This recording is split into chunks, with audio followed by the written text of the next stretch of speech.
Bueno, en esta mañana vamos a concluir aquel estudio que comenzamos acerca de la iglesia excluida de la ira de Dios. Fue el 2 de julio que dimos la introducción y como ustedes tienen buena memoria, creo que se acordarán. Todo lo que pasó en medio a mí me hizo olvidar de todo. La verdad que gracias a Dios, a su misericordia, que estamos aquí compartiendo nuevamente y les agradezco a todos por la preocupación, por las oraciones, por los mensajes. La verdad que uno puede experimentar dos cosas. Dios es bueno y los hermanos también. Así que muchas gracias a todos por habernos acompañado en este tiempo difícil. No lo veo en aquella pantalla, tampoco lo veo en esta. ¿Se perdió? ¿Qué sería si no tuviéramos WhatsApp? Bueno, muy bien. Mientras lo encuentran en pantalla, vamos a leer Sofonías capítulo 1. Sofonías capítulo 1. Allí está la expresión de uno de los profetas menores acerca de lo que es la ira de Dios y acerca de lo que es el día del Señor. El día del Señor es un periodo que abarca desde luego del arrebatamiento de la iglesia. Una vez que la iglesia ha sido arrebatada por el Señor Jesucristo, luego comienza el día del Señor. Es un periodo que se extiende durante la tribulación, el periodo de la tribulación, pasa por la segunda venida de Cristo, la batalla de Armagedón, los juicios, las resurrecciones y el milenio hasta el juicio del gran trono blanco. Es decir, es un periodo extenso, comienza después del arrebatamiento de la iglesia y termina cuando comienzan los cielos nuevos y la tierra nueva.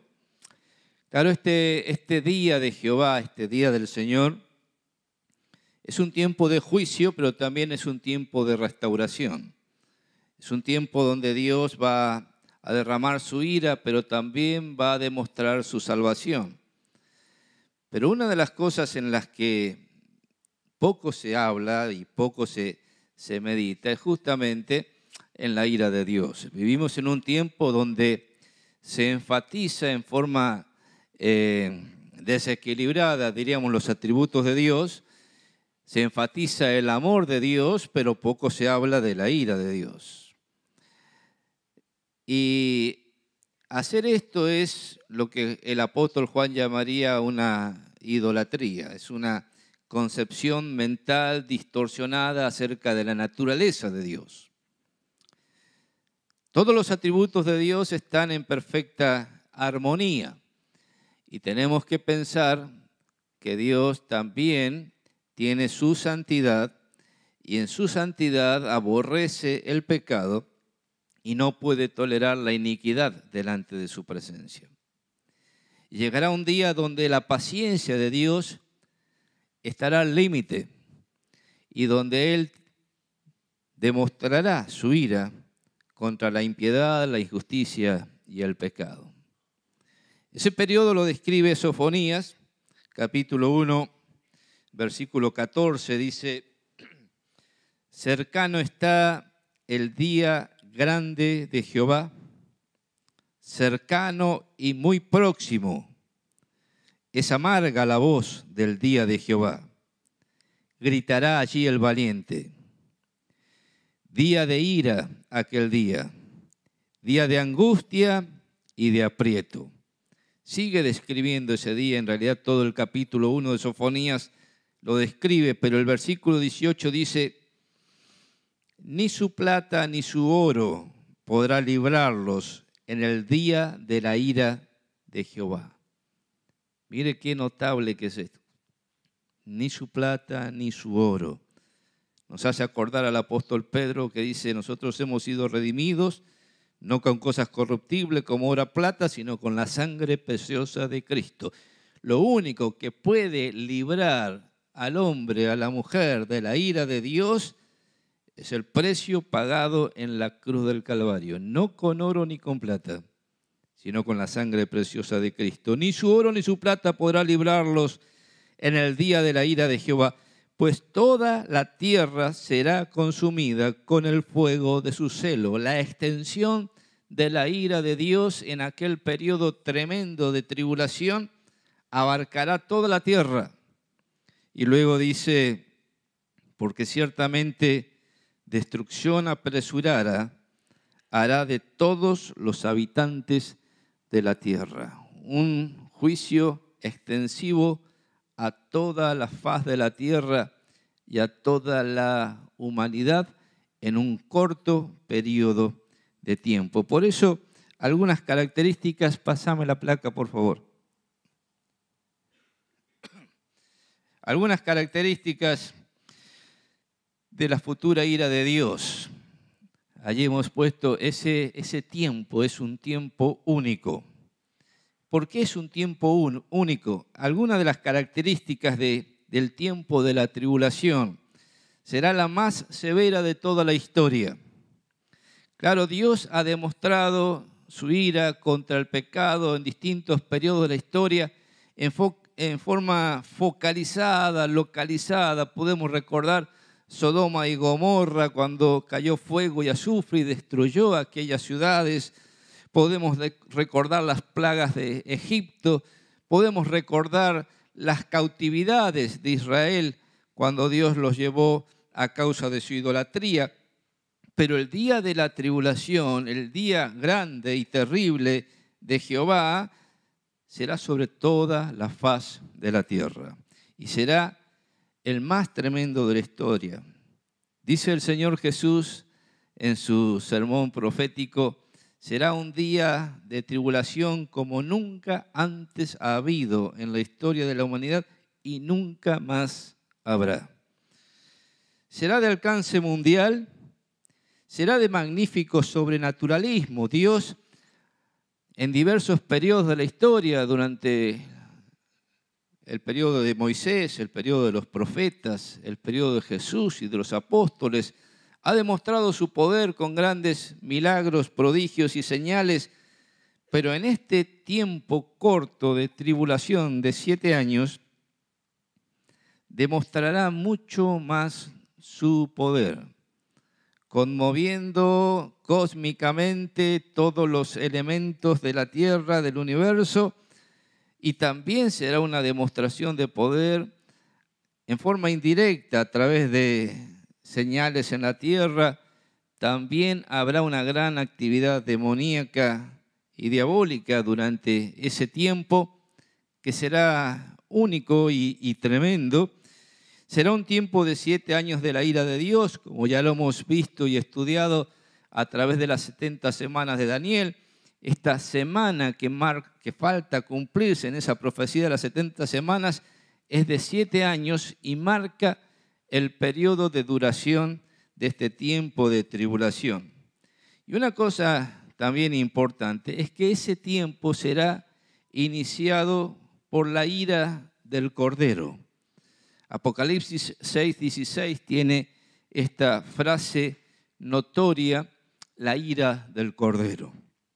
Mire, cuando uno lee el libro de Apocalipsis, nota allí una secuencia muy específica acerca de todo el sistema profético. Uno puede leer los capítulos 1 al 3 y va a ver allí la historia de la iglesia y el estado de la iglesia a través del tiempo hasta el arrebatamiento de la iglesia. En el capítulo 4 y 5 uno va a ver allí la historia o la visión de la iglesia en el cielo, cómo comienza luego del arrebatamiento una visión celestial allí de Juan. Y hay una cosa tremenda que ve Juan allí. Está el trono, está el Cordero en medio del trono y hay un libro que tiene en la mano del Padre que nadie puede abrir. Y dice Juan, yo lloraba mucho porque veía que nadie podía abrir ese libro. Hasta que apareció el Cordero. Tomó el libro en su mano. Ese libro estaba sellado. Es decir, nadie podía ver lo que estaba escrito allí. Y nadie podía cambiar lo que estaba escrito allí. Nadie podía agregar, nadie podía quitar. El libro estaba sellado con 7 sellos. El Cordero lo tomó en su mano. Y empezó a abrir sus sellos, a desatarlo, a desenrollar el libro. Y todo Apocalipsis, desde el capítulo 6 hasta el capítulo 18, va a narrar qué es lo que Juan vio a medida que el Cordero de Dios iba desatando cada sello y cómo la ira del Cordero iba cayendo sobre la tierra. Aquel Cordero que fue inmolado, que fue sacrificado a causa del pecado, aquel Cordero que es el Salvador del mundo, llega el día en que todos los que han rehusado creer en Él, todos los que voluntaria y deliberadamente le han rechazado, todos los que han volcado su corazón en la idolatría, recibirán la ira del Cordero. Juan es explícito y expreso en su Evangelio, capítulo 5 de Juan, donde registra las palabras de Jesús: el Padre ha dado todo el juicio al Hijo. El Hijo, el Señor Jesucristo, es el único que tiene la autoridad y el atributo de juzgar como juez de toda la tierra. Y allí Apocalipsis 6 dice, la ira del Cordero desató los sellos. 7 sellos. El 7º sello contiene las 7 copas. Y la 7ª copa contiene las 7 trompetas. Es decir, en aquel libro, en aquellos 7, están todos los juicios del Apocalipsis, desde el 6 hasta el 18, y el 19 describe la segunda venida del Señor Jesucristo en majestad y gloria. El 20, el juicio del gran trono blanco, el juicio final. Capítulo 21 y 22, el estado eterno, cielos nuevos y tierra nueva. Pero aquí estamos viendo este día de la ira de Dios y pasamos la placa. Vamos a ver solamente algunos textos por los cuales nosotros creemos que la iglesia no va a pasar por este tiempo de tribulación, lo que llamamos arrebatamiento pretribulacional. Vamos a Romanos, capítulo 1, versículo 18.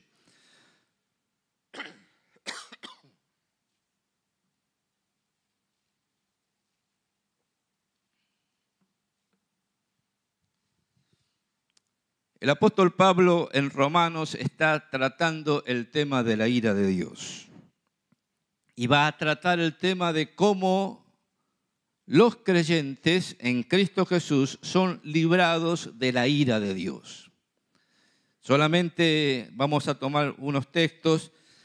En Romanos 1:18 dice, porque la ira de Dios se revela desde el cielo contra toda impiedad e injusticia de los hombres que detienen con injusticia la verdad. Fíjese esta expresión del apóstol Pablo, la ira de Dios. Claro, es una expresión antropomórfica. La ira de Dios no es como la ira humana. Se representa porque no hay forma en que nosotros podamos entender la naturaleza divina, sino es a través de comparación, de compararlo con el ser humano. Esto es un antropomorfismo. Pero la ira de Dios no es como la nuestra, que se enciende, nos enojamos y actuamos emocionalmente y a veces irracionalmente. La ira de Dios es una consecuencia, una demostración de su naturaleza, de su santidad, de su justicia, de su pureza. Dios en sus atributos de santidad no puede tolerar el pecado delante de su presencia. Y no puede tolerar la injusticia, ni ante sí mismo, transgrediendo sus mandamientos, ni entre los hombres, no dándole a cada uno el lugar que le corresponde y no darle a cada cosa el lugar que le corresponde. Dios ha mandado y ordenado, y los hombres hemos transgredido. Dios en su pureza no puede mirar el pecado. Entonces dice el apóstol Pablo, la ira de Dios se manifiesta desde el cielo. ¿Contra qué? Contra toda impiedad, es decir, irreverencia, contra toda falta de temor contra Dios. Se revela la ira. Contra toda injusticia, la transgresión de la ley de Dios y la maldad entre los hombres, revela la ira de Dios desde el cielo. Y los que detienen la verdad, los que fomentan la mentira, los que fomentan el pecado, los que fomentan la corrupción, la tergiversación de todas las cosas, la subversión de las cosas, la ira de Dios se revela desde el cielo. Es tremendo. Y nosotros, dice el apóstol Pablo en Efesios 2:3, éramos por naturaleza hijos de ira, lo mismo que los demás. Es decir, toda persona sin Cristo, sin recibir la salvación que Cristo vino a ofrecernos gratuitamente, solamente recibida por medio de la fe, sin esa salvación, toda la humanidad somos por naturaleza humana, pecaminosa, por naturaleza, somos hijos de ira. Ahora, pasamos a Romanos capítulo 5, el versículo 9 y versículo 10. Dice el apóstol Pablo, bueno, el versículo 8 sería bueno también mencionarlo, todos lo sabemos de memoria. En Lapen, uno de los primeros versículos que se enseña para transmitir a los niños es, mas Dios muestra su amor para con nosotros. Fíjese, en que siendo aún pecadores, es decir, estando nosotros en un estado de pecado, siendo enemigo de Dios, aún siendo pecadores, Cristo murió por nosotros. Bárbaro. Ahora dice el versículo 9, pues mucho más, estando ya justificados en su sangre, por él seremos salvos de la ira. Fíjese, no con plata, no con oro, sino siendo justificados en su sangre, en su sacrificio, por Cristo seremos salvos de la ira. Porque si siendo enemigos fuimos reconciliados con Dios por la muerte de su Hijo, mucho más estando reconciliados, seremos salvos por su vida. Este es un pasaje tremendo porque Pablo ha hablado, capítulo 1, de que toda la humanidad a causa del pecado, la impiedad, la injusticia, la mentira, estamos bajo la ira de Dios. Todos por naturaleza, dice Efesios 2, somos por naturaleza hijos de ira. Pero Dios ha manifestado su gracia. Y nosotros que no nos podemos justificar por nuestros pecados y no podemos hacer nada delante de Dios para justificarnos por nuestros pecados, Él envió al Señor Jesucristo para que muriendo en la cruz del Calvario podamos tener por la fe en Él la justicia de Dios. Justificados por la fe tenemos paz, somos reconciliados con Dios. Ya no somos enemigos, estamos reconciliados con Él. Y por esa justificación obrada por el mismo Señor Jesucristo, nosotros somos salvos de la ira de Dios. Esto es maravilloso porque allí el verbo en el original es un participio, es decir, hemos comenzado a ser librados de la ira de Dios somos librados y seremos librados de toda ira de Dios. Hemos sido librados de la ira de Dios en el infierno, hemos sido librados de la condenación eterna, pero también los creyentes que estén vivos a la venida del Señor serán arrebatados y serán librados de ese tiempo de ira de 7 años que viene sobre la tierra. Ahora présteme atención en esto. Decir que la iglesia va a pasar por la tribulación es un error doctrinal que no entiende el significado cabal, completo de la obra de Cristo en la cruz del Calvario. Yo respeto a aquellos que dicen que la iglesia va a pasar por la tribulación, por toda la tribulación o por parte de la tribulación, pero tengo que discrepar con ellos, porque eso es no entender la obra de Cristo en la cruz del Calvario. Cristo murió en la cruz del Calvario y nos ha justificado completamente a los que creemos en Él y nos libra de la ira de Dios. Es imposible que la iglesia pase por la ira de Dios porque Cristo ha cargado con la ira de Dios en la cruz del Calvario. Y una cosa muy importante, los que creen en Cristo están en Cristo. Somos el cuerpo de Cristo. Decir que la iglesia va a pasar por la tribulación es decir que Cristo nuevamente va a sufrir sobre sí mismo la ira de Dios.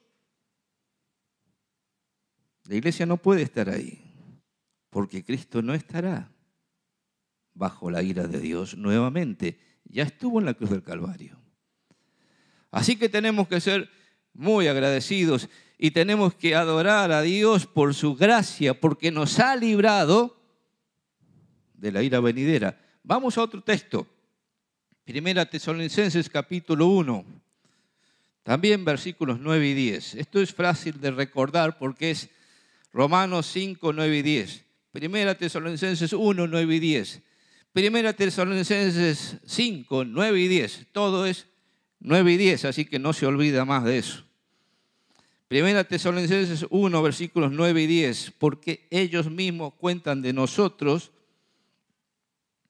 la manera en que nos recibisteis y cómo os convertisteis de los ídolos a Dios para servir al Dios vivo y verdadero. Dice el versículo 10, y esperar de los cielos a su Hijo, al cual resucitó de los muertos, a Jesús, quien nos libra de la ira venidera. Fíjese qué importante que es esto.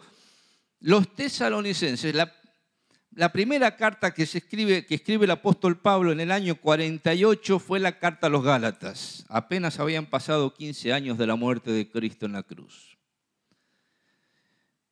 3 años después escribe la primera carta a los tesalonicenses, año 51 después de Cristo. Los tesalonicenses tenían muchas dudas acerca de qué pasaba con los muertos y qué iba a pasar con el Cristo que tardaba en volver. Y el apóstol les dice, ustedes se han convertido de los ídolos a Dios, han pasado del paganismo idolátrico a la adoración del Dios único y verdadero, al cual esperan.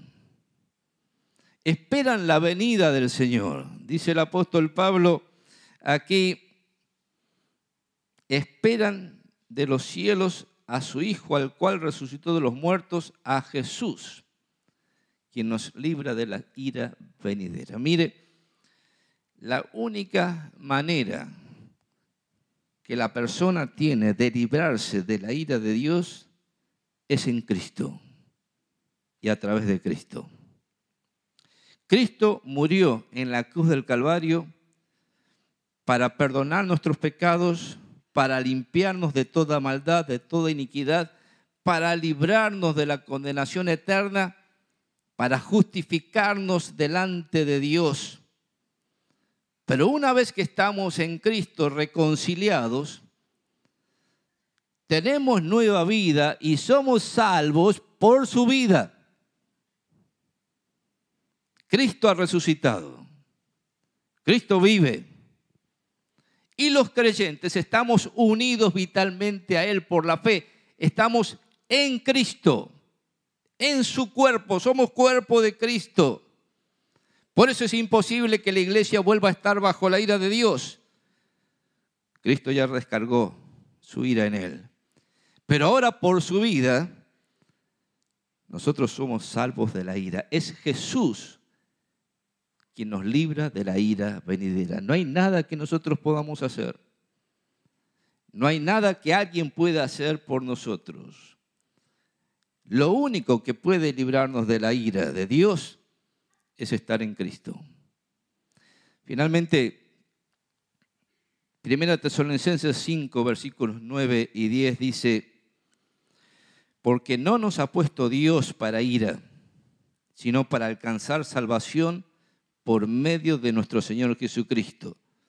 Y otra vez enfatiza, quien murió por nosotros para que ya sea que velemos o que durmamos, vivamos juntamente con Él. Fíjese, Dios no nos ha puesto para ira.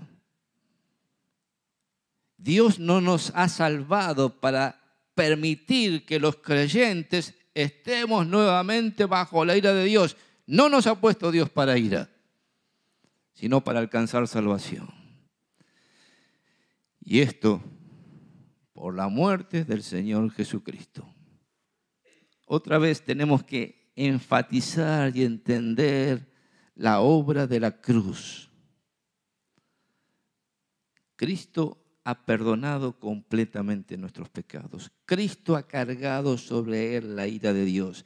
Es imposible que aquel que está en Cristo sea puesto nuevamente bajo la ira de Dios. Por eso estamos seguros de que la iglesia no va a estar en ese tiempo de tribulación que Sofonías llama claramente el día de la ira de Jehová. Y terminamos con Apocalipsis 3:10. Tiempo se nos va y dice: por cuanto has guardado la palabra de mi paciencia, yo también te guardaré de la hora de prueba que ha de venir sobre el mundo entero para probar a los que moran sobre la tierra. Mucha discusión ha habido sobre esto, y aquellos que creen que la iglesia va a estar en la tribulación traducen aquí: te guardaré en la hora de la prueba. Y dicen, la iglesia va a pasar por la tribulación, pero Dios la va a guardar en ese tiempo para que la iglesia sea salvada y no sufra todos los estragos de la tribulación. Mire, la traducción correcta es: te salvaré de la hora de la prueba. Es decir, no en la hora, sino de la hora de la prueba. Es decir, no vas a pasar por esa hora de prueba. Eso va a venir sobre todos los moradores de la tierra. Pero los creyentes no somos moradores de la tierra, somos ciudadanos del cielo. Nuestro destino es celestial. Y cuando venga la hora de la prueba, cuando venga el día terrible de Jehová, cuando llegue el día de la ira de Dios, la iglesia ya no va a estar sobre este mundo. Terminamos con la última plaquita. La gracia de Dios es la antítesis de la ira de Dios. Y volvemos sobre lo que comenzamos. Tenemos que entender la persona de Dios, sus atributos en forma equilibrada. Dios es un Dios de gracia, pero también Dios es un Dios de ira. Ahora, dice el apóstol Juan allí en Juan 3:36, el que cree en el Hijo tiene vida eterna. Pero el que rehúsa creer en el Hijo no verá la vida, sino que la ira de Dios está sobre él. Es clarísimo y es segurísimo. Hay un día en que se va a manifestar la ira de Dios. A lo largo de la historia, la ira de Dios se manifiesta desde el cielo contra toda impiedad, injusticia, mentira. Pero llegará un día donde su paciencia llegará a su colmo y derramará su ira sobre toda la tierra. Un tiempo terrible. Mucho hemos sufrido durante la pandemia del COVID. Cuánta gente que muere. Cuánto encierro, cuánta falta de libertad. Mire, si le parece eso terrible, el tiempo de la ira de Dios será mucho peor. Cuando uno lee Apocalipsis, es espeluznante, se ponen la piel de gallina, porque en un periodo de 7 años, 2/3 partes de la humanidad va a morir. Por peste, por guerra, por hambre, por enfermedad. Pero imagínese usted, en 7 años, unos 6.000 millones de personas van a morir. Ahora, la ira de Dios se manifiesta desde el cielo. Pero dice Juan 3:36, el que cree en el Hijo tiene vida eterna. La gracia de Dios. Pero el que voluntariamente, el que deliberadamente rehúsa creer en el Hijo, escucha el mensaje del Evangelio, pero lo rechaza, se opone al mensaje del Evangelio y prefiere los ídolos del mundo, está bajo la ira de Dios. Hay una antítesis aquí. Hay un camino de salvación. Por eso el Evangelio es buena noticia. Y por eso usted tiene que salir de aquí al mundo e ir y decir, Dios va a juzgar al mundo. Y ciertamente viene un día tremendo, un día sumamente doloroso, un día que nadie quiere estar ahí. Y es seguro que nadie estará si pone su fe y su confianza en Cristo Jesús, porque el que tiene al Hijo tiene la vida eterna. Es un don, es un regalo de Dios que se recibe por medio de la fe. Vaya al mundo, dígalo, id por todo el mundo y predicad el Evangelio a toda criatura. El tiempo está cerca, pero nadie debería pasar por esto. Si ponen su fe en Cristo, es salvo de la ira. Que Dios nos bendiga.